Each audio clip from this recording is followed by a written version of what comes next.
अस्सलामुअलैकुम and welcome back this channel. My dear students, आज हम डिस्कस करने वाले हैं टाइम वैल्यू ऑफ मनी की एक्सरसाइज को, जो कि पार्ट 1 में हमने कुछ क्वेश्चन डिस्कस किए थे। अब नेक्स्ट क्वेश्चन हम इस पार्ट में डिस्कस करेंगे जब तक ये एक्सरसाइज कंप्लीट नहीं होती। इसी तरह से हम क्वेश्चन को करते रहेंगे। तो अपनी वीडियो को शुरू करते हैं।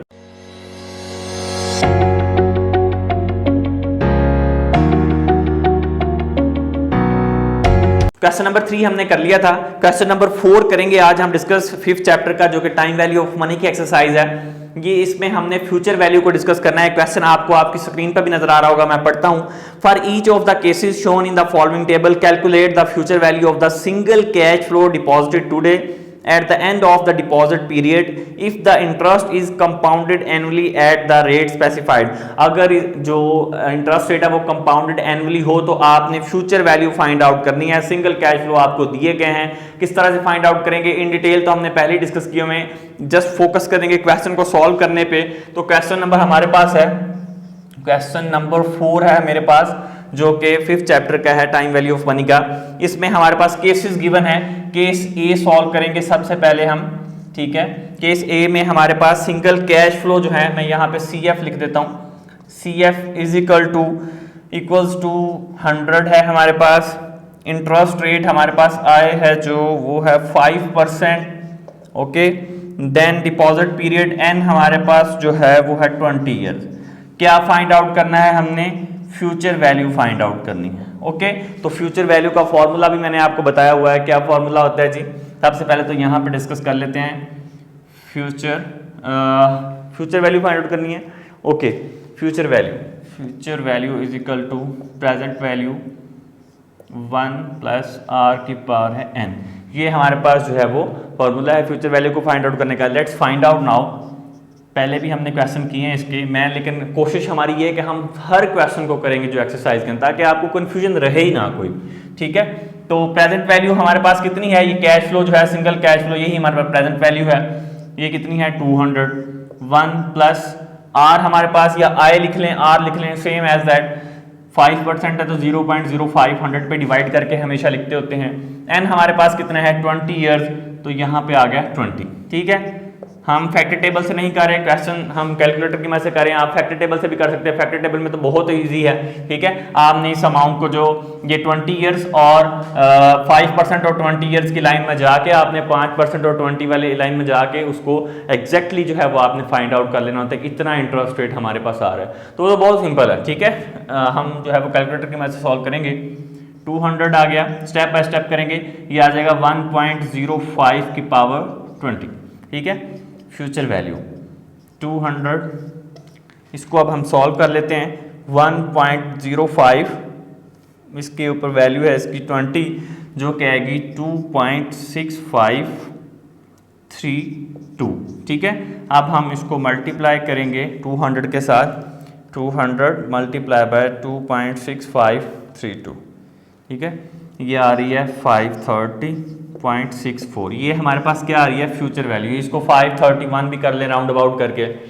200 रुपए की वैल्यू 5% इंटरेस्ट रेट पे 20 साल के बाद कितनी हो जाएगी? 530 या 31 रुपए जो है वो इसकी 20 साल के बाद 200 रुपए की वैल्यू 5% इंटरेस्ट रेट अगर उस पर मिले तो आपकी वैल्यू जो है वो इतनी हो जाएगी।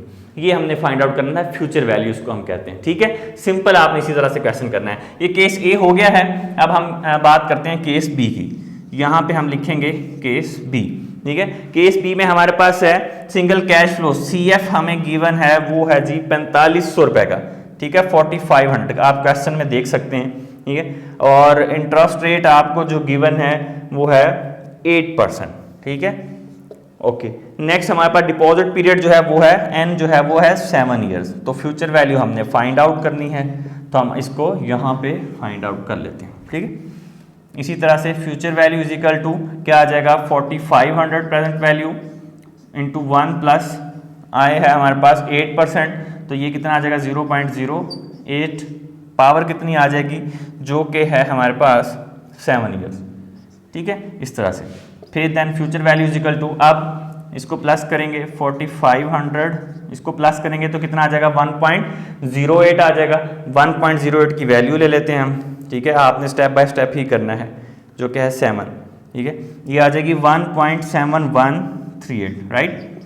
ओके, अब हम इसको इससे मल्टीप्लाई कर देंगे, 4500 मल्टीप्लाई बाय 1.7138, ठीक है, ये आ जाएगी future value is equals to 7712.1। ये हमारे पास क्या आ गई, फ्यूचर वैल्यू, ठीक है। अच्छा, ये हमने फ्यूचर वैल्यू निकाली। इस 4500 रुपए को अगर हम 8% इंटरेस्ट रेट पे 7 साल के लिए जो है वो डिपॉजिट हो तो इसकी फ्यूचर वैल्यू क्या निकलेगी, ये निकलेगी हमारे पास 7712। एक टाइप का ये प्रेजेंट वैल्यू है। आज 4500 है, अगर उसको 8% रेट पे डिपॉजिट करवा दिया जाए और 7 सालों के लिए, तो उसकी वैल्यू क्या बनेगी, 7 साल बाद 7712 रुपए उसकी जो फ्यूचर वैल्यू बनेगी, ठीक है। कैलकुलेशन में अगर कहीं मिस्टेक हो जाती है करते वक्त या किसी अमाउंट की या किसी की, तो उसको खुद से करेक्ट कर लिया करें। कोशिश यही होती है कि वो बिल्कुल करेक्ट हो। अगर कहीं मिस्टेक हो जाए तो आप पूछ लिया करें और अदरवाइज जो है वो उसको करेक्ट कर लिया करें, ठीक है। चलें जी, ये केस नंबर 2 हमने कर लिया। अब हम डिस्कस करेंगे केस नंबर सी। केस सी है हमारे पास। होप सो आपको समझ आ रही होगी। अगर नहीं समझ आ रही तो कमेंट करके आप पूछ सकते हैं, कोई इशू नहीं है ऐसा। आप इंस्टाग्राम पे भी रब्ता कर सकते हैं। हमारे पास जो कैश फ्लो है CF हमारे पास है वो है 10,000, ओके, 10,000। इंटरेस्ट रेट हमारे पास जो है वो इसमें है 9% और नंबर ऑफ पीरियड्स हैं हमारे पास 10। ये है हमारे पास 9%, नंबर ऑफ पीरियड्स हैं हमारे पास 10, ठीक है। तो सिंपल इसी तरह से सॉल्व करेंगे। फ्यूचर वैल्यू को हम 10,000, ठीक है, प्रेजेंट वैल्यू आ गई, मल्टीप्लाई बाय 1 प्लस 0.09 आ जाएगा। 9% है तो इसको 100 पे डिवाइड करके ही हम लिखते हैं, ठीक है, power 10, okay. Then future value अब हमारे पास क्या आ जाएगी, 1.09 की पावर लेंगे हम, जो कि है 10, वो आएगी हमारे पास 10,000 मल्टीप्लाई बाय 2.3673, ठीक है। अब हमारे पास यहाँ पे फ्यूचर वैल्यू आ जाएगी 2.3673 मल्टीप्लाई बाय 10,000, ये आ गया हमारे पास 23,673। ये हमारे पास क्या आ गई, फ्यूचर वैल्यू आ गई।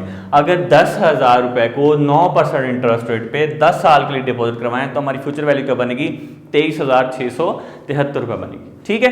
केस सी भी हमने सॉल्व कर लिया। केस डी सॉल्व कर लेते हैं। यहाँ पे इसको लाइन लगा देते हैं। यहाँ पे हम सॉल्व करेंगे केस डी। केस डी में हमारे पास जो है वो 25,000 है। कैश फ्लो कितना है, CF हमारे पास है 25,000, ठीक है। इंटरेस्ट रेट हमारे पास इसमें गिवन है 10% और नंबर ऑफ पीरियड्स हमारे पास हैं 12।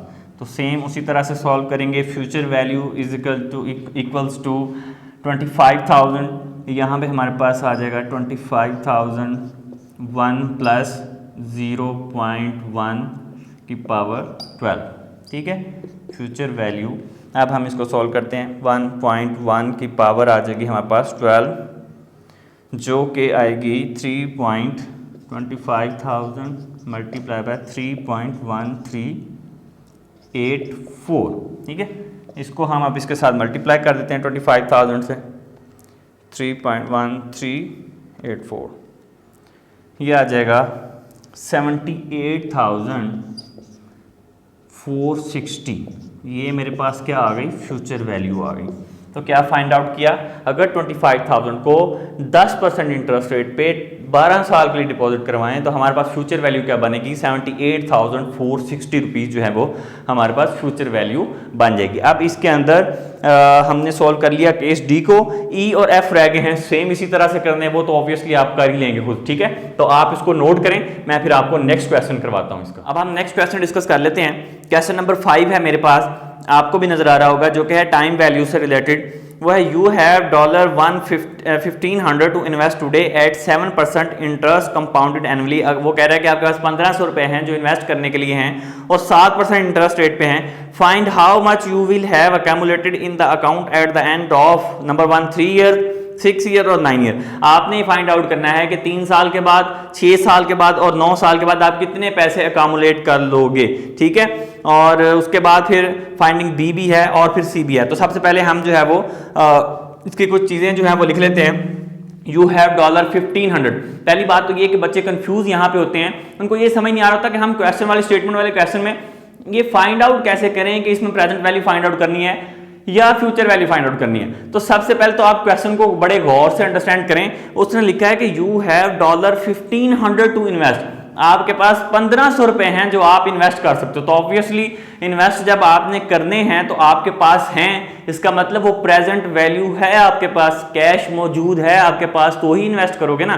तो जब एक चीज आपके पास है तो ये इसमें डेफिनेटली आपको जो है वो दूसरी चीज फाइंड आउट करनी है। तो आपके पास प्रेजेंट वैल्यू मौजूद है तो फ्यूचर आपने फाइंड आउट करनी है। उसने नहीं भी क्वेश्चन में बताया फ्यूचर करो या प्रेजेंट करो, तो आपको खुद से पता चल रहा है कि आपके पास इन्वेस्ट करने के लिए 1500 हैं, तो आपने फाइंड तो फ्यूचर ही करना है ना फिर। ठीक है, अगर वो कहता है कि आपके पास फ्यूचर वैल्यू इतने पैसे होंगे 6 साल के बाद, तो इसका मतलब आज की वैल्यू फाइंड आउट करनी थी। तो सबसे पहले तो इस चीज को गौर से देखा करें और फिर अंडरस्टैंड किया करें। ठीक है, तो अभी हम देखते हैं यहाँ पे क्वेश्चन नंबर हमारे पास 5 है, क्वेश्चन नंबर 5 है मेरे पास। ठीक है, और प्रेजेंट वैल्यू है हमारे पास इक्वल्स टू 1500। प्रेजेंट वैल्यू कितनी है? 1500 रुपए मेरे पास प्रेजेंट वैल्यू है। इसको मैं लिख लेता हूं यहाँ पे। ओके, नेक्स्ट मेरे पास है 7% इंटरेस्ट है। इंटरेस्ट रेट कितना है? 7%। ठीक है, और वो क्या कह रहा है इसमें? सबसे पहले वो कह रहा है कि find how much will you have accumulated in the account at the end of 3 years. हमने सबसे पहले एन फाइंड आउट करना है जो कि है 3 ईयर्स। ठीक है, उसके बाद एन दूसरा जो फाइंड आउट करना है वो है 6 ईयर्स। ठीक है, फिर हमने एन जो फाइंड आउट करना है वो है 9 ईयर्स के बाद हम कितने अकामुलेट कर पाएंगे। ये तीनों चीजें हमने सबसे पहले ए रिक्वायरमेंट के अंदर फाइंड आउट करनी है। तो वही फॉर्मूला सबसे पहले जब क्वेश्चन अंडरस्टैंड हो गया तो समझें कि आपका क्वेश्चन भी सॉल्व हो गया। सिंपल आपने फॉर्मूला लगाना है यहाँ पे फ्यूचर वैल्यू का, वही equals to present value 1 plus r की पावर एन। तो अभी हमारे पास फ्यूचर वैल्यू क्या है, प्रेजेंट वैल्यू क्या है? 1500। ओके, ये लिख ली। 1 प्लस आर हमारे पास कितना है? 7%, 0.07 आ जाएगा पावर। ठीक है, तो सबसे पहले हम क्या सॉल्व कर रहे हैं? 3 के साथ। ठीक है, नंबर ऑफ ईयर्स कितने? 3 लेंगे। Future value 1500। ओके, 1.07 की पावर लेंगे, 1.07 पावर 3, तो ये हमारे पास आ जाएगा 1.2250। इसको हम इसके साथ मल्टीप्लाई कर देंगे, 1500 मल्टीप्लाई बाय 1.2250, तो ये आ जाएगा हमारे पास 1837.5। ये मेरे पास क्या आ गई? फ्यूचर वैल्यू आ गई आफ्टर 3 ईयर्स। अगर मैं 1500 रुपए इन्वेस्ट करूं, 7% इंटरेस्ट है, 3 साल के बाद मेरे पास कितने बनेंगे? 1837 रुपए मेरे पास बन जाएंगे। ठीक हो गया, क्लियर। अब हम करेंगे दूसरी रिक्वायरमेंट जो कि है 6 ईयर्स। यहां पे लिख लेते हैं टेकिंग 6 ईयर्स, टेकिंग 6 ईयर्स। ठीक है, 6 ईयर्स के साथ हम फ्यूचर वैल्यू फाइंड आउट करेंगे। नंबर 2 में future value is equals to हमारे पास वही आ जाएगी 1500 वैल्यू आएगी। ठीक है, और फिर हमारे पास क्या आएगा? 1 प्लस 0.07 की पावर कितनी आ जाएगी? अब लेंगे हम 6 ईयर्स, 6। ठीक है, अब फ्यूचर वैल्यू उसी तरह से करेंगे, 1.07 पावर लेंगे हम उसकी जो है 6, ये आ जाएगी हमारे पास 1.5007। ठीक है, अब हम इसको फ्यूचर वैल्यू इक्वल्स टू इसको मल्टीप्लाई कर देंगे, 1500 मल्टीप्लाई बाय 1.5007, ये आ जाएगी 2251.05। अब हमने क्या निकाल लिया कि 6 ईयर्स पे हमारे पास जो वैल्यू आती है वो आएगी 2251 रुपए। हमने फाइंड आउट कर ली है वैल्यू जो है। ठीक है, 6 ईयर्स पे। अब नेक्स्ट हमारे पास जो रिक्वायरमेंट है वो है 9 ईयर्स की। ठीक है, अब यहाँ पे हम लिख लेते हैं, यहाँ सॉल्व कर लेते हैं टेकिंग। ठीक है, टेकिंग 9 ईयर्स। अब 9 ईयर्स लेने के बाद हम ये वैल्यू फाइंड आउट करेंगे जो कि है फ्यूचर वैल्यू। इधर लाइन लगा देते हैं, फ्यूचर वैल्यू इक्वल्स टू, अच्छा अब हमारे पास जो डेटा वही है 1500 अमाउंट है। ठीक है, 1500 प्रेजेंट वैल्यू है, 1 प्लस जो हमारे पास आर है वो है 7%, उसी तरह से 0.07 आ जाएगा। पावर हमारे पास आ जाएगी अब 9 ईयर्स। ठीक है, अब हमने 9 ईयर्स का डाटा लेना है। अब 9 ईयर्स के साथ वैल्यू देखना चाह रहे हैं कि अगर 9 साल पे डिपॉजिट करवाया जाए 7% इंटरेस्ट रेट पे 1500 को, तो क्या वैल्यू हम जनरेट कर पाते हैं। ठीक है, तो फ्यूचर वैल्यू इक्वल्स टू ये 1.07 की पावर लेंगे, 1.07 की पावर लेंगे 9, तो ये आएगी हमारे पास 1.8384, ठीक है। ओके, अब हम इसको इसके साथ मल्टीप्लाई कर देंगे, 1500 मल्टीप्लाई बाय 1.8384, तो ये हमारे पास फ्यूचर वैल्यू आ जाएगी 2757.6, 2757 रुपए जो है, ये 58 रुपए हमारे पास क्या आ गई, फ्यूचर वैल्यू आ गई आफ्टर टेकिंग द 9 ईयर्स पे अगर हम डिपॉजिट करवाएं तो, ठीक है। ये पहली रिक्वायरमेंट हमने फुलफिल कर ली है। अब सेकंड रिक्वायरमेंट की अगर हम बात करें, जो कि है बी, वो कहता है use your finding in a part a to calculate the amount of interest earned in number 1 the first 3 years, ठीक है। वो कहता है कि अब आपने amount of interest find out करनी है जो आपने पहले 3 सालों में निकाली है, ठीक है। फिर उसके बाद कहता है सेकंड में आपने सेकंड 3 इयर्स का इंटरेस्ट रेट फाइंड आउट करना है, फिर वो जो 4 to 6 इयर्स बनते हैं। फिर उसके बाद द थर्ड 3 इयर्स का आपने फाइंड आउट करना है जो कि 7 to 9 इयर्स बनते हैं। किस तरह से फाइंड आउट होगा अभी मैं आपको ये बताता हूं। रिक्वायरमेंट हमारी है बी, ठीक है। अभी आप इसको अंडरस्टैंड कर लीजिएगा, मैं आपको सही से बता रहा हूं, ये बी रिक्वायरमेंट है। अच्छा, अब हमने निकालना है, पहले जो 3 साल हमारे पास जो निकाला था ये आया था, ठीक है। फर्स्ट 3 इयर्स का इंटरेस्ट रेट हमारे पास क्या है, ये वाला हमने अमाउंट निकाली थी। अब हमने इसमें से इंटरेस्ट निकालना है कि हमारा इंटरेस्ट कितना है पहले 3 सालों का, जो उसने रिक्वायरमेंट पूछा है। तो हमने इन्वेस्ट कितना किया था, 1500 रुपए, तो हमारे पास बनेंगे कितने आफ्टर 3 ईयर, 1837। तो अब हम क्या करेंगे, 1837 इशारिया पॉइंट जो है वो हमारे पास कितने हैं, 5 माइनस कर देंगे 1500, इसमें से 1500 माइनस कर देंगे तो हमारे पास आंसर आ जाएगा 37.5 माइनस 1500, तो ये हमारे पास आ जाएगा 337.5, 337। ये आ गया 1 to 3 इयर्स का जो हमारे पास इंटरेस्ट रेट है वो हमने फाइंड आउट कर लिया, ठीक है। फर्स्ट आपकी रिक्वायरमेंट पूरी होगी। ओके, उसके बाद नंबर 2 यहीं पे कर लेते हैं। नंबर 2 रिक्वायरमेंट है, आपने क्या निकालना है, 4 to 6 इयर्स, 4 to 6 इयर्स का आपने इंटरेस्ट रेट फाइंड आउट करना है। 4 to 6 इयर्स कौन से बनते हैं, ये वाले, ठीक है। अब 3 जहां पे खत्म हुआ वहां से 4, 5 and 6 ये वाले हमारे बनेंगे। तो अब हम कैसे करेंगे, ये अमाउंट आई थी हमारी 2251.05, ठीक है। माइनस कर देंगे इसमें से कौन सी अमाउंट, ये जो पिछले 3 सालों की थी, ठीक है, 1837.5। तो चलें जी, अब हम इसको माइनस कर देते हैं, 2251 माइनस 1837.5, ठीक है। तो ये 413.5 आपके पास बनेगी। 4 to 6 ईयर का जो इंटरेस्ट रेट है वो ये हमारे पास आ गया 413.15 रुपए। ये हमने फाइंड आउट कर लिया। अब हम लास्ट फाइंड आउट करेंगे जो कि है हमारे पास 6 to 9 ईयर, जो कि उसकी तीसरी रिक्वायरमेंट थी। यहाँ पे फाइंड आउट कर लेते हैं, 6 to 9 ईयर्स तक की जो हमारे पास रिक्वायरमेंट है वो हम फुलफिल करेंगे अब। ओके, 9th ईयर में उसने कितने जनरेट किए, वो है थे 2757.6, इसमें से माइनस कर देंगे जो पिछले साल का जो हमारा इंटरेस्ट रेट था 6 ईयर्स तक, वो कितना था, ये जो अमाउंट थी 2251 रुपीज़ हम इसमें से माइनस कर देंगे। 2757.6 माइनस 2251, तो ये हमारे पास आ जाएगी 506.6। ये हमारे पास इंटरेस्ट रेट आ गया 9th ईयर का। यही इसकी रिक्वायरमेंट थी जो कि हमने फुलफिल कर ली है। अभी मैं आपको फिर से समझा देता हूं। इंटरेस्ट रेट उसने कहा था फाइंड आउट करें पहले 3 सालों का, फिर दूसरी रिक्वायरमेंट उसने कहा था अगले 3 सालों का, फिर उसकी तीसरी में कहा था उससे अगले 3 सालों का, ठीक है। तो पहले 3 साल 1 to 3 थे, दूसरे 3 ईयर जो है वो 3 to 6 थे, फिर तीसरे जो है वो 6 to 9 थे। तो हमने उसका इंटरेस्ट रेट जो है वो इस तरह से फाइंड आउट कर लिया, ठीक है। उसकी दूसरी रिक्वायरमेंट भी हमने फुलफिल कर दी। फिर वो कहता है सी में compare and contrast your finding in a part A, explain why the amount interest increase in each 3 proceedings. तो सेम वही बात आ जाती है, क्यों आ रही है, क्योंकि उसका इंटरेस्ट रेट बढ़ रहा है, नंबर ऑफ ईयर्स बढ़ रहे हैं, ठीक है। तो जब ज्यादा सालों के लिए आप डिपॉजिट करवाएंगे तो ऑब्वियस बात है कि इंटरेस्ट रेट भी ज्यादा आएगा, ठीक है। इसी तरह से जो है वो आप उसको एक्सप्लेन कर सकते हैं कि लास्ट उसका आंसर के जैसे जैसे नंबर ऑफ ईयर्स बढ़ते जाएंगे, उसकी वो जो टाइम पीरियड फ्रेम बढ़ता जाएगा, उसका इंटरेस्ट रेट की जो अमाउंट है वो भी इंक्रीज होती जाएगी, ठीक है। तो ये हमने जो है वो फाइंड आउट कर लिया है। ये क्वेश्चन नंबर आपका 5 जो है ये भी कंप्लीट हो गया, ठीक है।